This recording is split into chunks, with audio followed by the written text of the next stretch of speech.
one person gets imprisoned 3 times for the same tweet.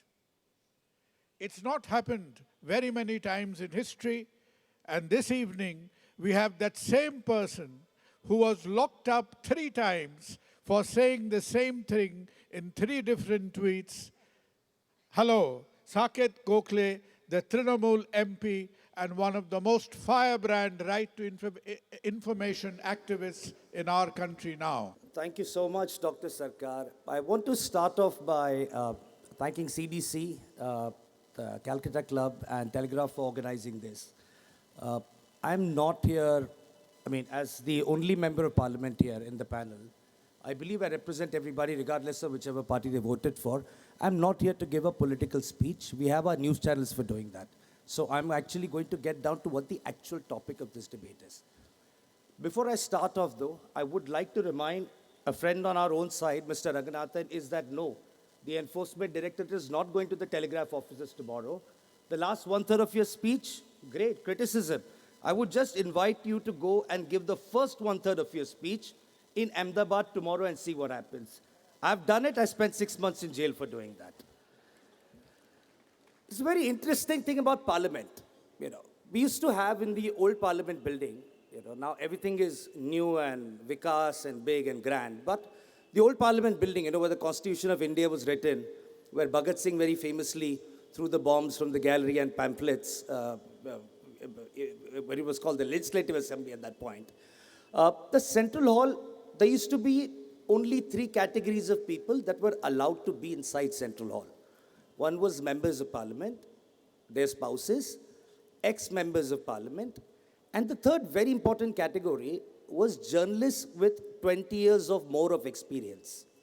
And the reason that was done is because that is where all the stories happen. That is where journalists would come into Central Hall, sit with MPs of different parties, have conversations with them. And this I'm talking about journalists with over 20 years of experience.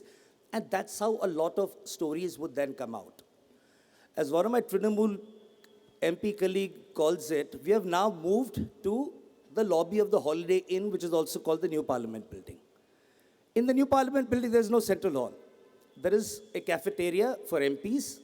Journalists are not allowed. Forget that. Even Lok Sabha, Rajya Sabha MPs are not allowed to sit together. So we have created this entire atmosphere in the New Parliament Building where you can't speak inside the Parliament, you cannot speak in the cafeteria, and you cannot speak anywhere within the precincts of that building. We have come to a certain point when we talk about whether the media is about pleasing or presenting. I'm going to give you a very simple example from the last Parliament session that happened. We from the India Alliance raised a demand that yes, there had been a security breach and people had come into the Lok Sabha and thrown some smoke-emitting substances. We would like the Home Minister to come and address us on why this happened. What did that lead to? An unprecedented 146 MPs of the opposition were suspended from both houses of the Parliament. Did Mr. Amit Shah come to Parliament? No. But the next day he went to the India Today conclave. And there he spoke whatever he had to speak about the Parliament security breach. Why did Mr. Amit Shah choose to go to the India Today conclave? Because the Puris are not going to ask him questions. Because he's not going to be asked a single question there, where anything he says is going to be, Haan ji, haan Amit Shah ji, bahut acha ji, bahut bariya ji, Modi ji number 1. That's why he went to the India Today conclave, because in Parliament, you're had to answer questions about what is happening, and therefore he doesn't wish to do that. One role that we ignore today when we talk about journalism has become about pleasing and not presenting is the role of the media owners. We often take pot shots at journalists, but a lot of times these journalists, there's nothing they have in their control. They're doing what has been told to them from above. We look at editors, but these editors don't have editorial independence because the media owners have capitulated to the regimes in power. I must congratulate the Telegraph for having us, congratulate the Sarkars for having a spine to even organize a debate like this today, where everybody can come freely express their views. I cannot know of a single other media house that would allow a debate where you can criticize any dispensation in this matter, where is the ruling dispensation in that state? You can. The Telegraph will have a debate where you please come and criticize the Trinamool government, but I can't think any media house has the courage to do this in Gandhinagar, where you can go and criticize the BJP government. So kudos to the Telegraph for that. But what is the problem with the Puris? What is wrong with the Jains? Why do these channels capitulate? Why do these channels, when asked to bend, crawl in front of the administration?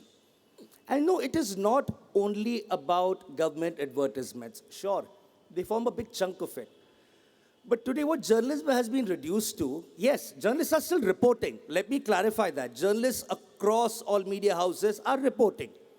But what are they reporting? What a certain person sitting in the PMO writes on a WhatsApp and sends them to them.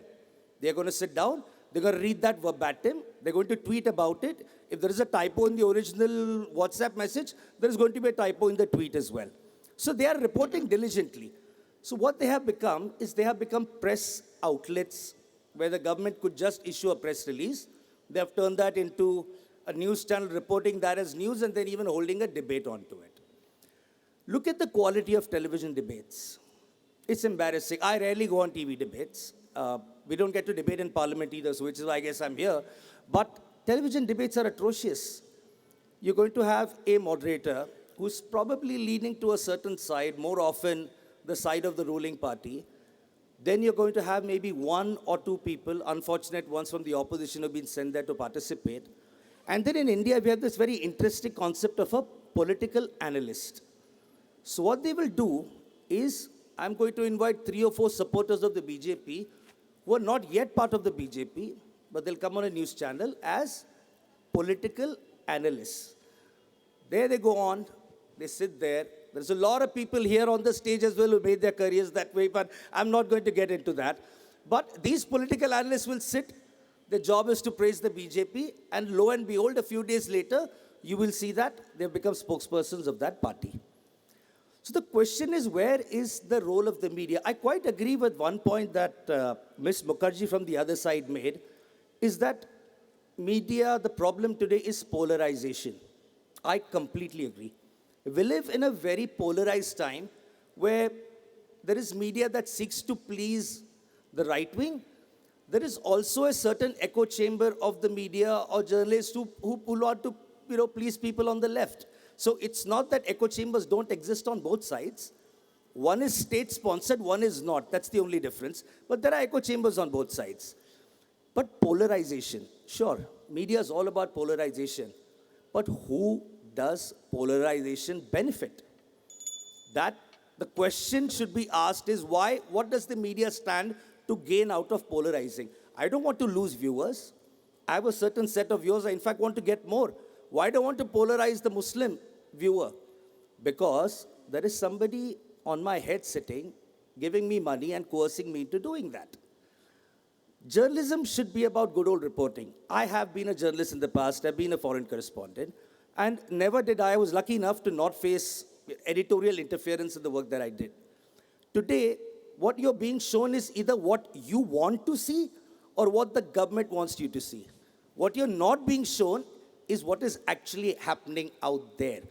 And that is the problem with journalism today.